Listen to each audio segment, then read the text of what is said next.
बोलती पुस्तके. ज्यांना वाचनाचा नाद त्यांना बोलती पुस्तके घाली साद. आमचं चॅनल सबस्क्राईब करा आणि सबस्क्राईब करायला इतरांनाही सांगा. नमस्कार श्रोते मित्र हो, बोलती पुस्तके सादर करीत आहे ज्येष्ठ साहित्यिक गदी माडगुळकर लिखित एक कथा, मार्तंड नावाचा माणूस आणि त्याची लाडावलेली दाढी. मार्तंड मराठे हा मराठी माणूस मद्रास शहरात एका भंगी वस्तीत आज वर्षानुवर्षे राहत होता. राहण्यासाठी त्याने हीच वस्ती का निवडली होती ते त्याचे त्यालाच माहीत. तो गांधीवादी होता म्हणाल तर तसे मुळीच नव्हते. गांधी, नेहरू इत्यादी मंडळींची नावे तो अपशब्दांसारखी चुकून उच्चारी. अहिंसा त्याला शुद्ध थोतांड वाटे. महाराष्ट्रातील राजकारणाचे वा समाजाचे सोयरसूतक त्याला मुळीच नव्हते. तो मद्रासी वातावरणाशी पूर्णपणे समरस झालेला होता. तामिळ, तेलुगू भाषा तो अगदी सफाईने बोले. मराठी बोलताना देखील त्याचे स्वर तामिळी पद्धतीचेच निघत. वयाने तो 40च्या अलीकडे पलीकडे इतकाच असेल. दिसताना तो आहे त्यापेक्षा अधिक तरणा दिसे. तल्लख वाटे.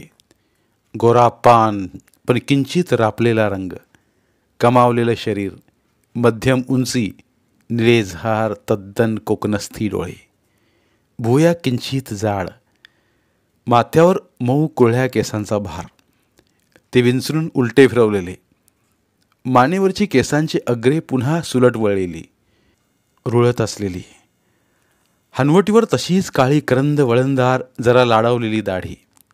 ती फार लांब नाही की फार आखूड नाही. अस्ताव्यस्तपणा तर तिच्यात केसा इतका देखील नाही. कोरलेल्या सुरेख मिशा, पातळ लालसर जीवनी, दात पांढरे शुभ्र, नाक सरळ टोकदार, दोन्ही भुयांमध्ये अरुणी रंगाची सिंदुराची जाड रेषा, कपाळावर एक अस्पष्टसा उंचवठा, कपाळ रुंद विशाल, पाठीत ताटा थोडा अधिक. त्याचे चालणे त्यामुळे मगरूरपणाचे वाटे, तुसड्यासारखे दिसे. त्याचा वेश नेहमी शुभ्र खादीचा असे. हात धुलाईचा लांब अंगरखा, जाड काठाची लुंगी, खांद्यावर उपरण्याची घडी, खाकेत एक चित्रविचित्र रंगाची शबनम पिशवी. खादीऐवजी कधीकधी त्याच्या अंगावर फिकट केशरी रंगाचा रेशमी झब्बाही असे. माउंट रोडला तो बहुधा दृष्टीस पडे. झपाझपा पावले टाकत चालणारा किंवा मध्येच थांबून कुणातरी ओळखीच्या माणसाशी बोलणारा. त्याचा आवाज थोडा बसका होता. भाळी लावावयाचा सिंदूर तो नित्य नियमाने थोडा थोडा जिभेवरही ठेवीत असे की काय कोण जाणे. कपाळ, गळा यांना स्पर्श केल्यावर थोडासा अंगारा जिभेवर ठेवण्याची पद्धती दक्षिणेकडे असावी असं वाटतं. तो राहत होता त्या जागेतच त्याचे शिलाईचे दुकान होते. Bombay tailoring firm.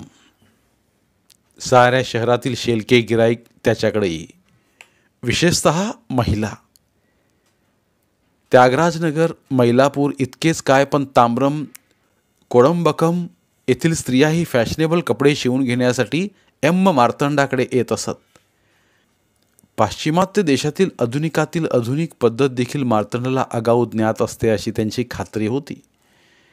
गिरायकांशी वागताना मार्तंड फार तरेवाईकपणाने वागे. त्याचा नेमधर्म आटोपल्याखेरीज तो मुळी दुकानच उघडीत नसे, कुणाशीच अधिक बोलत नसे. उन्यापुऱ्या 4 खोल्यांचे त्याचे घर, छोटीशी बैठी बंगली, साऱ्या घरात हा एकटा. नोकरा चाकरांचे नाव नाही. कुत्रा, मांजर, पोपट असला एखादा पाळीव प्राणी देखील त्याने सोबतीसाठी जवळ केलेला नव्हता. तो स्वतः पहाटे लवकर जागा होई. हातात झाडू घेऊन सार अंगण स्वतःच झाडून काढी. आतला केरवारा आवरी. स्नानादी प्रातर्कर्मे उरकल्यावर चांगला तासभर बसून देवपूजा करी. 125 सूर्यनमस्कार आटोपल्यावर थोडा वेळ प्राणायाम करून आसनस्थ बसे. त्यावेळी त्याला हाक मारण्याची हिंमतच कुणाला होत नसे. तो अंगावर धावे. स्वतःचा चहा तो स्वतः बनवी. तो एका छोट्या टेबलाशी बसून स्वस्थपणे घोट घोट पीत राही. मग आपण होऊन उठून समोरच्या फाटकाचे कुलूप काढी. गिरायकांची रांग थबकलेली असे. त्यांच्याकडे मुळीच न पाहताच म्हणे, या. आपणाला साधणार नाही असे काम तो स्वीकारित नसे.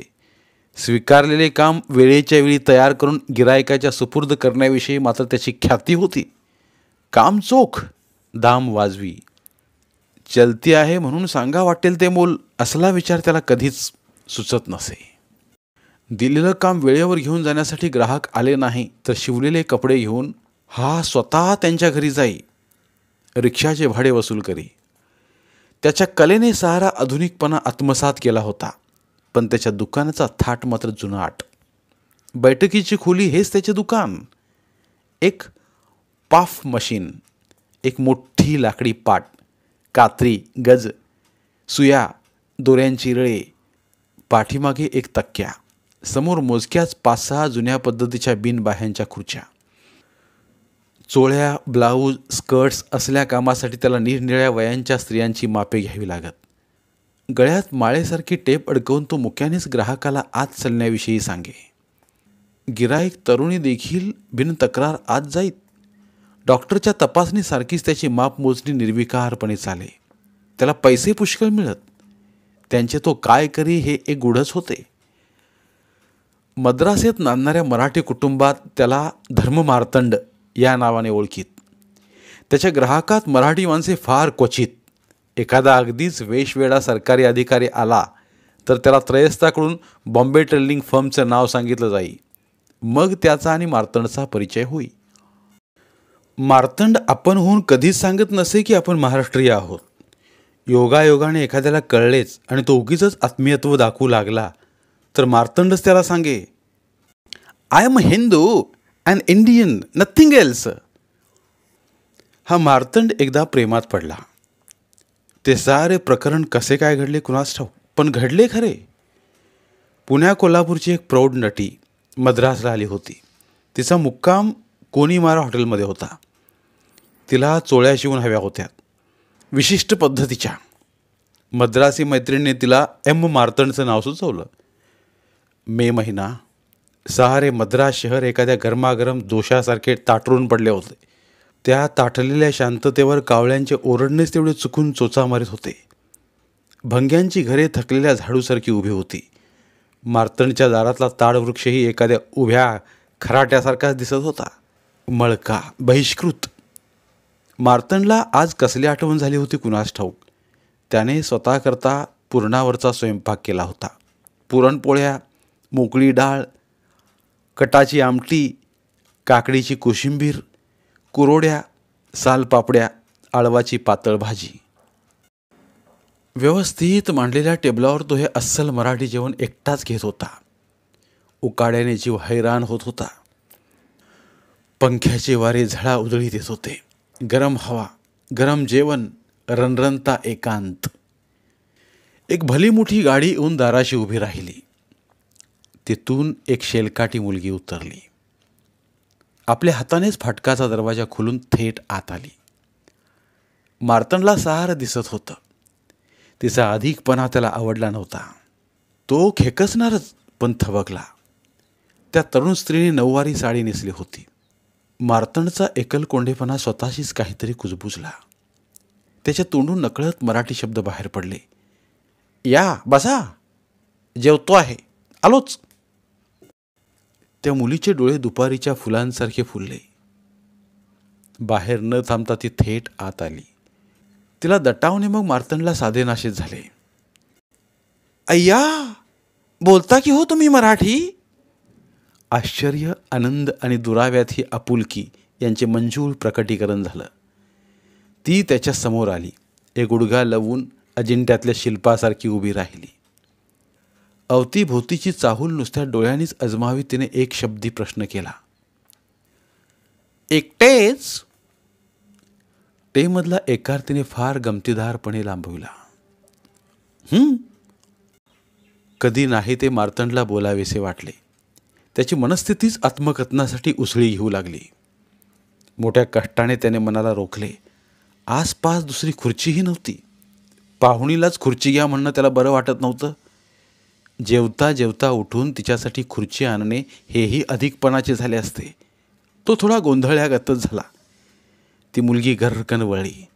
एखाद्या खारीसारख्या चपळ हालचाली करीत दुकानाकडे गेली. एक खुर्ची घेऊन आली. तिची घडी उघडून तिने ती नीटपणे मांडली आणि कुणाच्या तरी मांडीवर बसावे इतक्या लाडे लाडे ती त्या खुर्चीवर बसली. नेमकं काय करावं ते मार्तंडला सुचेना. त्याच्या उभ्या आयुष्यात हा असला प्रसंग कधी संभवलाच नव्हता. जेवण लवकर संपवावे म्हणून तो भराभर घास घेऊ लागला. स्वस्थ होऊ द्या, मला वेळ आहे. आपल्या मनगटावर भल्या मोठ्या घड्याळाकडे पाहत ती म्हणाली, आपण घ्याल का काही? मराठी पद्धतीचं जेवण आहे. मार्तंडो वाच. ती काही बोलली नाही, फक्त हसली. आपले खालचे वरचे ओठ तिने उगाचच दातातल्या दातात चावल्यासारखे केले. एका तिरप्या कटाक्षाने मार्तंडकडे पाहिले. खुर्चीतल्या खुर्चीत निसूटती हालचाल केली. आपल्या हातातली पर्स उगीच छातीशी दाबल्यागत केलं. आता मात्र मार्तंड उठलाच. एका छोट्या थाळीत एक पुरणपोळी आणि कटाच्या आमटीची वाटी त्यानं तिच्या पुढे केली. ती चटकन उठून उभी राहिली. ती थाळी खुर्चीवरच ठेवून तिनं अवतीभोवती पाहिलं. समोरच आहे बेसिन.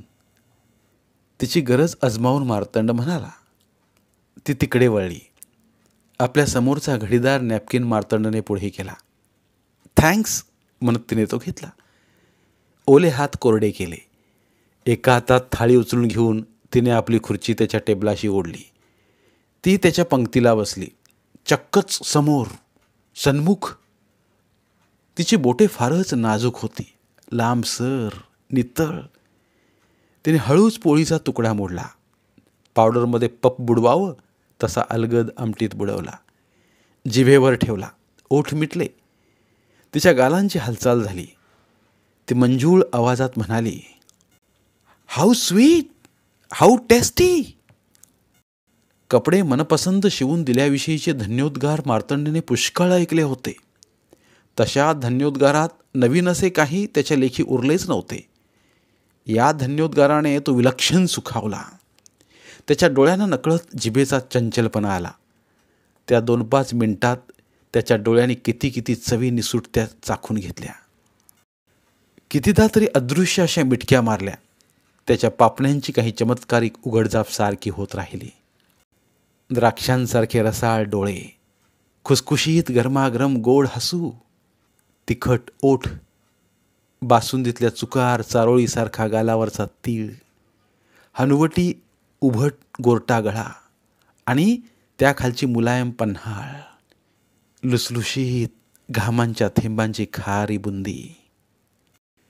त्याच्या पायावर त्याचा ताबा उरला नाही. मशीनवर बसल्यावर होत राहावी तशी त्यांची हालचाल अकारण होत राहिली. नजरानजरीचे टाके अशा वेगाने बसत गेले की उठताना त्याला वाटले की आपल्या काळजाला एक मुलायम अस्तर बरोबर जोडले गेले. एक कपडा जाडसर उबदार, एक कपडा मुलायम पातळ. ती उगीच हसली. त्याला वाटले तिला घास लागला. पाणी पाहिजे? छे, मग हसलात का? अहो, ओळख नाही पाळख नाही. मी आपले आले न चक्क जेवले की तुमच्याबरोबर. आवडलं ना जेवण? खरं सांगू, इथं आल्यापासून जेवणाचं समाधानच हरवलं होतं. आज अगदी तृप्त जेवले. मग बरं झालं की. बरं काय झालं? मी कोण, काय, कशासाठी आले काही सांगितलं नाही तुम्हाला मी. आत्ता सांगा. इतके मनमोकळे शब्द त्याच्या तोंडून गेल्या कित्येक वर्षात बाहेर पडले नसतील. बोलत बोलत दोघेही उठले. चालता चालता लचकण्याची तिची लकब त्याला भारून टाकीत होती. दुकानात आल्यावर तिने आपली सारी माहिती मार्तंडला सांगितली. ती बोलत होती दूर खुर्चीवर बसून, पण मार्तंडला वाटत होतं की ती आपल्या शेजारी बसली आहे, गळ्यात हात घालून, कानांना ओठ भिडवून बोलते आहे. मी कमला काने, पार्वती दिदींची सेक्रेटरी. त्या इथं काम करताहेत एका हिंदी पिक्चरमध्ये. त्यांना चोळ्या शिवून हव्या होत्या. आपणच त्या शिवू शकाल असं इथल्या लोकांनी सांगितलं. मी पत्ता घेतला आणि आले. लोकांनी सांगितलं होतं, एक्सक्यूज मी, आपला स्वभाव थोडा चमत्कारिक आहे. तिचं वाक्य त्याने पुरं केलं व तो हसला. फार मोकळे हसला. पण प्रत्यक्ष अनुभव अगदी निराळा आला. ती हसली. ते हसणे विलक्षण गोड होते. मार्तंडने पार्वतीबाईंच्या काचोळ्या शिवण्याचे काम पत्करले. वेळेवर त्या शिवून दिल्या. बाई आनंदल्या. त्याने देऊ केलेला मोबदला त्याने आभारपूर्वक नाकारला. उलट त्यांनाच भोजनाचे आमंत्रण दिले. परत एक सहभोजन झाले. पार्वती दिदी मार्तंडच्या घरी जेवायला आल्या आणि मार्तंडला हवे तेच नेमके घडले. बाईंना देखील नखरेबाज स्वरात गोड बोलण्याचा सराव होता. जीवनीचा अर्धाच भाग उघडून हसण्याची त्यांची विशेष लकब होती. वय वाढले असले तरी त्यांच्या गालावरच्या खळ्यांची कोळीक अजून जशीच्या तशी होती. एक विचारू का मार्तंडराव? बाई म्हणाल्या. कमला आसपास नव्हती. दुकानाच्या दालनात ती चिकन्या पाकाचे बोकणे भरत होती. बोला, मार्तंड म्हणाला. पुरुषांचं वय विचारायला काही हरकत नसते ना? छे, मुळीच नाही. मला 40 पूर्ण होतील उद्या जून 23ला. 40? हो. वाटत नाही तसं. तुम्ही तर 30-35चे दिसता. मार्तंड लाजल्यासारखा झाला. वाकला. त्याला दिदींची पावले दिसली. त्यांच्या बोटांतल्या फटी रुंद होत्या. नखावरचे रंगाचे रोगण बटबटीत वाटत होते.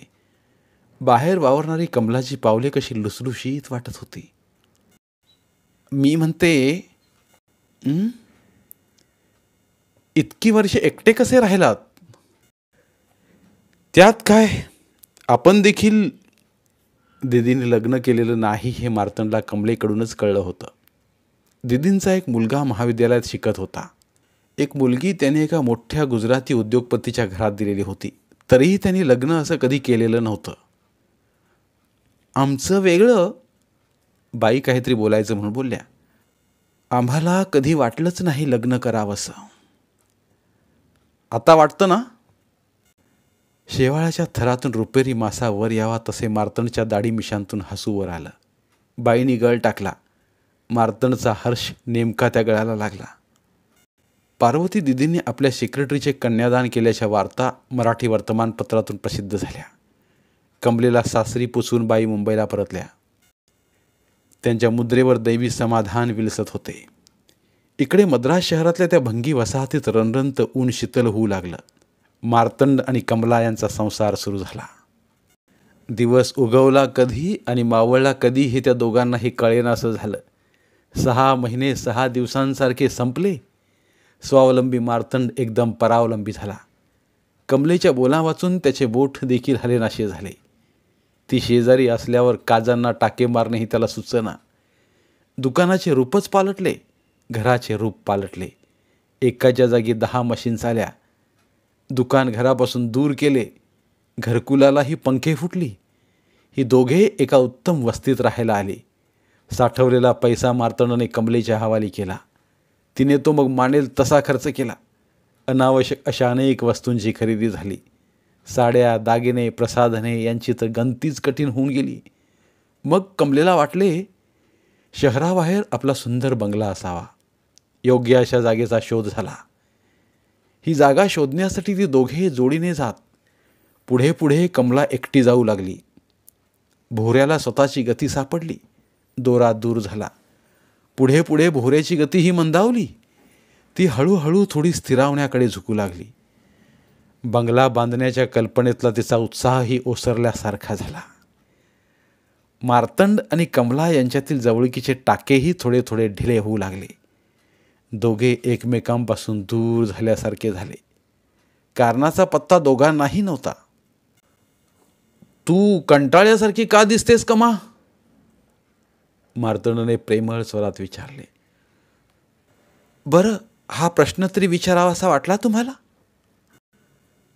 झालं काय? माझ्याकडे लक्ष नाही तुमचं. पुन्हा एकलकोंडेपणाची लहर आली आहे तुम्हाला.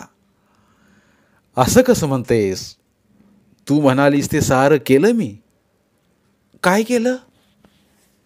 दुकान वाढवलं, नोकर ठेवले, घर बदललं, खरेद्या केल्या, पैसे खर्च केले, बंगला बांधतोय तुझ्यासाठी मी. सारं बदललं कमला. तुम्ही कुठे बदललात? मी आहे हा असा आहे. माझ्या रूपात का बदल होणार आहे? असेच आवडला होता तुम्ही मला. हो ना, आता नाही का आवडत? आवडता, पण पण काय? तो कपाळावरचा भगवा टिकला. अगं, गणपतीचा भक्त आहे मी, लावतो सिंदूर. मला नाही आवडत. देवाधर्माच्या बाबतीत मी नाही ऐकणार ना तुझं. इतर बाबतीत तरी कुठं ऐकतात? काय ऐकलं नाही? पहिल्या रात्रीपासून सांगते मी. काय? हे हे हनवटीवरचं जंजाळ. दाढी आवडत नाही तुला? नाही, कमलेने स्पष्ट सांगितले आणि ती पाठ वळवून निघून गेली. कमलेला दाढीचे वावडे होते. मार्तंडला ती दाढी आपल्या व्यक्तिमत्वाची एकमेव निशाणी वाटत होती. उसवलेले दुरुस्त करता येते, विरलेल्याला टाका घालणे ही दुरापा असतं. एक कल्ली मार्तंडला पुरते कळून चुकले की कमलेचे प्रेम विरू लागले आहे. सांगणार कुणाला? कुणी मित्र त्याने कधी जोडलाच नव्हता. या परप्रांतात त्याने कुणालाच आप्त म्हटलं नव्हतं. कमलाला त्याची हनवटी उंटाच्या गुडघ्यासारखी केशविहीन हवी होती. मार्तंड आपल्या हट्टापासून केसभर ढळायला राजी होत नव्हता. भर चौकातल्या आपल्या दुकानात बसून मार्तंड तासन तास दाढी कुरवाळू लागला. केसांसाठी प्रेम गमावण्याचा प्रभाव त्याच्यामुळे ध्यानी येईना. दाढी तर शिवाजी महाराजांना देखील होती. एक सोडून 6 बायका जन्मभर नांदल्या त्यांच्याबरोबर. कोणी एक तर सती देखील गेली.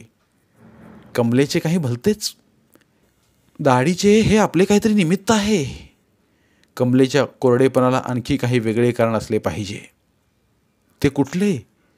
त्याला काही केला सापडना. तिला आवडू नये असे त्याने काहीसुद्धा केले नव्हते. तिच्या प्रत्येक हुकमाची त्याने तामिली केली होती. कमला मार्तंडातील अंतराय दिवसेंदिवस वाढतच गेला. संगतीला सवकलेला मार्तंड पुन्हा एकटा पडल्यासारखा झाला. त्याची आणि कमलेची गाठच पडेनाशी झाली. दुकानातून दमून भागून घरी जावे तर घरी नुसती स्वयंपाकीन. काळी ओंगळ तामिळ बोलणारी. कमला कुणाची उंबरटे पूजित होती कोण जाणे. रात्रीचे 10 वाजायला आले होते. दुकानचे सारे नोकर आपापली कामे संपवून घरी गेले होते. मार्तंड एकटाच बसून होता. दाढी कुरवाळीत होता. मिशा गोंजारीत होता. कमलेच्या दुराव्याचे गूढ त्याला उकलता उकलत नव्हते. त्याला पस्तावल्यागत वाटत होते. ब्रेक लागल्यासारखा झाला. एक भली मोठी मोटर त्याच्या दुकानाशीच थांबली. तिथून 2 भली मोठी गोरीपान माणसे खाली उतरली. एक भला मोठा पुरुष आणि एक भली मोठी स्त्री. त्या पुरुषाने दाढी राखलेली होती. त्याच्या गुबगुबीत मुद्रेला ती जबरदस्त शोभून दिसत होती. बाईचे केस रुपेरी होते. तोकड्या झग्याखाली तिच्या पोटऱ्या हालचाल करीत होते, भल्या मोठ्या केळीच्या खांबासारख्या. ती दोघे बोटे दाखवीत आपापसात बोलत त्याच्या दुकानाकडेच येत होते. त्रासिकपणानेच मार्तंड उठला. दुकानातले बहुतेक विजेचे दिवे बंद केलेले होते. नाईलाजाने त्याने एक मोठा दिवा उजळवला. Are you a Maharashtrian? त्या भल्या मोठ्या माणसाने चमत्कारिक इंग्रजीत विचारले. त्याचा स्वर पारव्याच्या घुमण्यासारखा होता, गळ्यातल्या गळ्यात घोळणारा. एस, मार्तंड बोलून गेला. खरे तर कुणाशी बोलणं, भाषण करण्याच्या मनस्थितीतच तो नव्हता. ती बाई त्या पुरुषाशी काहीतरी बोलली. बोलता बोलता तिने आपल्या हनवटीला हात लावला. तो पुरुष थोडा हसल्यासारखा झाला. काहीतरी बोलला. त्याने दुकानाच्या दर्शनी शिरोभागाकडे पाहिले. दुकानाच्या पाटीवरचे बल्ब तेवत होते. त्या परदेशी पुरुषाने त्या पाटीवरची अक्षरे वाचली. दी बॉम्बे टेलरिंग फर्म. नंतर आनंदल्यासारखे करून त्याने मार्तंडला विचारले, you are the proprietor? Yes. मग बरे झाले. तानिया? हाच तो दाढीवाला पुरुष व्याकरण शुद्ध मराठीत बोलला. मार्तंडला काहीच कळेना. आपला एक हात दुसऱ्या हातात गुंडाळीत तो पुन्हा मार्तंडला म्हणाला, नमस्कार. पुष्कळ शोध केल्यानंतर सापडले? पण मी गाझोविच झोरोतोरस्की आणि ही तानिया तालियाना, प्रसिद्ध रशियन नर्तकी. गेले 3 दिवस आम्ही आपणाला शोधित आहोत. का? कोणीतरी सांगितले की आपण आम्हाला हवे ते काम करून देऊ शकाल. कसलं काम? यांचं फार मोठं नृत्यपथक आहे. सांस्कृतिक कार्यक्रमासाठी ते भारतात आले आहेत. मुंबईला यांचे प्रयोग आहेत. आता मद्रासेत होणार आहेत. हो, पण माझ्याशी आपलं काम? यांना पुष्कळशे वेश शिवून पाहिजे आहेत, कोसॅक पद्धतीचे. येथे कोणीतरी सांगितलं की असे एकच शिवणारे आहेत. महाराष्ट्रीय पत्ता त्यांनी दिला. नाव त्यांना ठाऊकी नाही. म्हणाले दाढी राखतात. दाढीवाला टेलर सर्व मद्रास तो एकटाच. छान झाले, गाठ पडली. हजारो रुपयांचे होईल शिलाई काम. मार्तंडाच्या डोक्यात पूर्ण प्रकाश पडला. त्याने त्या दोघांना खुर्च्या दिल्या. शांतपणाने त्यांच्याशी बोलणी केली. बाई देतील त्या डिझाईन्सवर हुकूम त्यांना 200 वेश शिवायचे होते. खरोखरच 10-5 हजारांचं काम होतं. नवीन काही करायला मिळाल्याचा आनंदही त्याला मिळणार होता. उद्या भेटण्याचे ठरवून त्याने त्या रशियन जोडीला निरोप दिला. त्याला पैसा हवा होता. साठवलेले पाणी कमलने कधीच उपसून फस्त केले होते. ही महत्त्वाची संधी केवळ दाढीमुळेच त्याला मिळाली होती. अन्यथा ते रशियन्स मुंबईला गेले असते, कलकत्त्याला गेले असते. जोरोतोरोस्कीला ही दाढी होती. त्याच्या मुद्रेला ती शोभून दिसत होती. मार्तंडने उगीचच आरशात पाहिले. त्याची दाढीही त्याला शोभून दिसत होती. त्याचे तुसडे मन स्वरहीन शब्दात निश्चयाने ओरडले, मुळीच काढणार नाही, मुळीच काढणार नाही दाढी. मार्तंड कमलातील अकारण वादाचे टोक आभाळाला भिडले होते. तेव्हा मनाचे ते वाक्य तितक्याच निश्चयाने तिने कमलेसमोर उच्चारले. तिने बॅग भरूनच ठेवली होती. तिने ती उचलली आणि डॉल्स हाऊसमधल्या नोरासारखी ती घराबाहेर पडली. तिने मागे वळूनही पाहिले नाही. मार्तंडानेही पुढे पाऊल टाकले नाही. तिला हाक मारण्याचा वृथा खटाटोप केला नाही. कमला आली, कमला गेली. मार्तंड आपल्या व्यवसायाला लागला. त्याचे स्वावलंबन परत सुरू झाले. आपल्या साऱ्या नोकरांसह त्याने त्या रशियन मंडळींच्या कामात स्वतःला गुंतवून घेतले. कमलेच्या हट्टासाठी घेतलेले घर त्याने सोडून दिले. अनावश्यक सामान विकून टाकले. आत असलेल्या या एका खोलीत त्याने आपले बिराड थाटले. भंगी वस्तीतल्याप्रमाणेच या भरवस्तीतही त्याचा एकलकोंडा कार्यक्रम सुरू झाला. पहाटे उठणे, झाडलोट, चहा, स्नान, पूजापाठ, सूर्यनमस्कार आणि काम काम काम. पाय मशीनच्या पाट्यावर, डोळे पडणाऱ्या टिपेवर, बेतणे, कापणे, शिवणे, दिसा माझी शिवी, रात्री माझी शिवी, हा त्याचा कार्यक्रम पूर्ववत सुरू झाला. एका भल्या सकाळी टपालाने त्याला एक पत्र आले. ते 2 दिवस उशिरा पोचले होते. ते पत्र मार्तंडने वाचले आणि त्याचे डोळे विस्फारित झाले. पत्र मुंबईहून आलेले होते. पार्वती दिदींनी बिनरेगी मराठी अक्षरात लिहिले होते. श्री मार्तंडराव यांसी स न वी वी. परवा मद्रासला आले होते. तुम्हाला भेटावेसे खूप वाटले, पण भेटले नाही. भेटण्याचे धाडसच झाले नाही. कमला अशी वागेल असे मला वाटले नव्हते. तुमच्यासारख्या जबरदस्त पुरुषाच्या सहवासात तरी ती सुधारेल अशी मला आशा होती. पण स्वभाव बदलत नाही म्हणतात तेच खरे. आता सांगायला हरकत नाही. माझ्या 2-3 प्रियकरांना तिनेच माझ्यापासून तोडले होते. मला आपण क्षमा करा. मी केले ते सद्बुद्धीने केले. कमला मद्रासमध्येच आहे असे ऐकले. मी तिला भेटले नाही. उभ्या जन्मात कधी भेटणारही नाही. क्षमा केल्याविषयीचं पत्र यावं म्हणजे पुढील मुक्कामात भेटीस येण्याचे धैर्य होईल. आपली पार्वती दिदी. ताजा कलम. आपला एखादा फोटो असल्यास उत्तरी पाठवावा. एक निर्माता धर्म मार्तंड नावाचा चित्रपट काढीत आहे. नायकाची दाढी तुमच्या दाढीसारखी असावी असे मला वाटले. मी समजून सांगण्याचा खूप प्रयत्न केला. मेकअप मास्तरच्या लक्षात ती दाढी येत नाही. पार्वती. एक कल्ली मार्तंडाने आपली हनवटी केशरी आंब्याच्या कोळीसारखी केसांसह पिळली.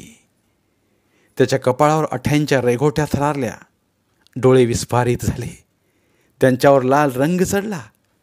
बिथरलेल्या बैलांसारखे त्याच्या नाकपुड्यांतून ऊन उच्छ्वास उमटू लागले. कुणाला सांगण्या बोलण्याची सोयच नव्हती. त्याने 6-8 महिने तपास केला आणि कमलेच्या नव्या घराचा पत्ता लावला. त्या घरी जाता येताना त्याने तिला प्रत्यक्षच पाहिली.